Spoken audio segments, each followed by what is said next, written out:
और मैं घसीट कर इसको हॉस्पिटल से जो डॉक्टर मैंने उस तर्ज का पाया, ये सुन लेना, आवाम मेरी है, ये कॉन्स्टिट्यूंसी मेरी है। अगर घसीट कर नहीं निकाला तो मेरा नाम बदल देना, और अगर आपको शक होगा आप वो अंदाज मेरा भी देख लेना, मैं घसीट कर कैसे निकालता हूँ। फिर जितना आपको ताकत लगानी है लगा लेना। अगर तुमने होलिया नहीं बदला, मैं तुम्हारा होलिया बदला। यहाँ से लेडीज को ले जाते, वहाँ 30,000 रुपये लेते, 50। ये जो नर्सिंग होम का धंधा है, सुन लो, ये जो लोग भी हैं, सुन रहे हैं मेरी बात, प्राइवेट में कोई भी डिलीवरी के लिए नहीं जाएगा, चाहे वो नर्सिंग होम डोडा का हो या कोई भी हो।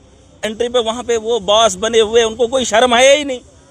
अरे शर्म आनी चाहिए आप लोगों को। आप एक डॉक्टर हो और डॉक्टर का पहनावा नहीं है, उसकी इज्जत उतारने में कोई भी कमी नहीं करूंगा। मैं आखिरी बार बता रहा हूँ, आखिरी बार, ये वार्निंग समझ लीजिए। नहीं है बात, इंसान को एहसास होना चाहिए। यहाँ पर लोग अपने घरों को छोड़कर आते हैं, अपनी अच्छी खूबसूरत सी जगह को, जहाँ रात गुजारने के लिए 1,00,000 रुपया एक ज़िंदगी लगाता है इंसान, लेकिन जब वहाँ पर उसका इलाज नहीं होता तो वो उस हॉस्पिटल का रुख करता है।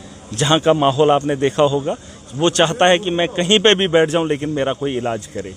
वो चाहता है मेरा कोई शरीर का अंग ही निकाल दे लेकिन मुझे राहत मिले। और यहाँ पर अगर इस किस्म का माहौल होता है, तकलीफ़ होती है। मैंने इनको 8 महीने पहले से बता रहा हूँ, अपना हुलिया बदलो, अपनी सोच बदलो, है ना। इन लोगों पे बहुत भरोसा है लेकिन इनको उससे टसे मस नहीं है। पता नहीं क्या लोग हैं ये, क्या खाते हैं, किसके लिए पैसा कमा रहे हैं। अरे इंसान के लोथड़े आप लोग बेचते हो, लोथड़ा, खून का लोथड़ा बेचते हैं, इंसान का शरीर बेचते हैं। अरे आपको खिदमत के लिए, ये खिदमत का सेंटर है यहाँ पर। और यहाँ से लोगों को अगर ये प्राइवेट इंडस्ट्रीज चलाएंगे या प्राइवेट लोगों को चलाएंगे, फिर ऐसे इदारों का क्या फ़ायदा। एक प्राइवेट आदमी ने हॉस्पिटल के अंदर सारी चीज़ें लाई हैं, लेकिन इतने करोड़ों और खरबों हॉस्पिटल में खर्चा करने के बाद वो इलाज यहाँ पर नहीं है। और यहाँ के डॉक्टर वहाँ जाकर मशीनरी लगाकर काम करेंगे। ये मुझे शर्म आती है। और ऐसे एडमिनिस्ट्रेटर को, ऐसे लोगों को, और मैं सरकार को भी बोलूँगा कि एक आदमी ने हॉस्पिटल बनाया है, वहाँ पे इलाज है, लेकिन यहाँ इतना पैसा लगाने के बावजूद भी यहाँ पे मशीनरी और इलाज नहीं है। यहीं का स्टाफ जब बाहर इलाज करेगा तो तकलीफ होती है। मैं आखिरी बार बता रहा हूँ, आखिरी बार, और लोगों को बताना चाहूँगा, जो आदमी इस किस्म की हरकत करता है, चाहे वो डॉक्टर है चाहे कुछ भी है, मैंने कहा है मैं इज्जत उतनी ही करता हूँ जितना वो हक रखता है। अगर किसी ने गलती से भी फिर ये काम किया ना, तो मैं उसकी इज्जत उतारने में कोई भी कमी नहीं करूंगा। मैं आखिरी बार बता रहा हूँ, आखिरी बार, ये वार्निंग समझ लीजिए। बिठाई है, सुन लीजिए, उसमें इंक्वायरी बिठाई है। इंक्वायरी में उन लोगों के खिलाफ कार्रवाई भी होगी और आप देखेंगे आने वाले कल में। मैं उम्मीद करता हूँ उसमें इंक्वायरी आएगी और पब्लिक डोमेन में भी वो चीज़ आएगी। आइंदा ऐसी कोई नाअहली नहीं करेगा, ऐसी लापरवाही नहीं करेगा। और मुझे पूरी उम्मीद है अगर नहीं करेंगे, देखिए आखिरी बार है, मैंने कहा अगर मेरे हाथ में लोगों की बेहतरी के लिए कुछ होना होता, खुदा की कसम न दिन सोता न रात सोता, एक करके लोगों की खिदमत करता। लेकिन जिसके हाथ में खिदमत करने का सलीका है, तरीका है, इक़्तिदार है, वो काम ही नहीं करना चाहता है। अरे मैं पागलों की तरह दिन रात भाग भी जाऊं, क्या कर लूं, मेरा मैन पावर ये है। अरे हमने यहाँ से लोगों को राहत देनी, मैं कंसर्न एमएलए हूँ, सरकार का हिस्सा हूँ, लेकिन मुझे यहाँ से लोगों को इलाज देना है, मैंने नहीं करना है।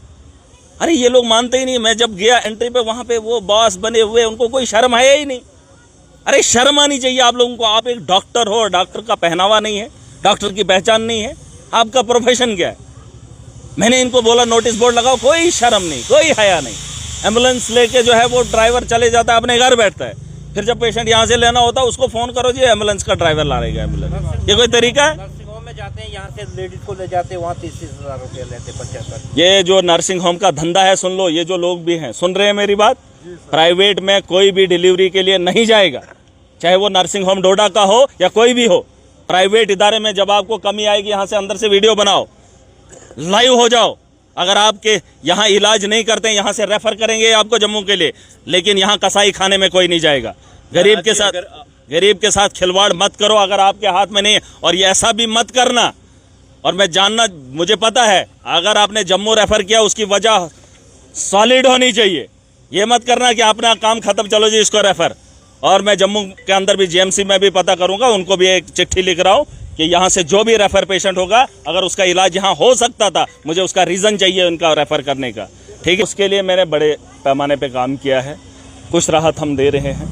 आने वाले दिनों में जहाँ स्टाफ की कमी है, जहाँ मशीनरीज़ की कमी है जो रन नहीं कर रही है, मैं परसों भी सीएम साहब से मिला था, कुछ चीज़ें हैं जिस पे हम वर्कआउट कर रहे हैं। और मुझे पूरी उम्मीद है कि आने वाले कल में जब भी मौका मिलेगा, अगर सीएम साहब ने वो स्टेप उठाए, हमने तो एक पूरा प्लान दिया है उनको, अगर उस पर उन्होंने काम किया तो यकीनन जो है यहाँ हेल्थ के निज़ाम में एक बहुत बड़ा बदलाव आपको देखने को मिलेगा और यकीनन आपको ये हंगामा रोज़ रोज़ का हंगामा नहीं होगा।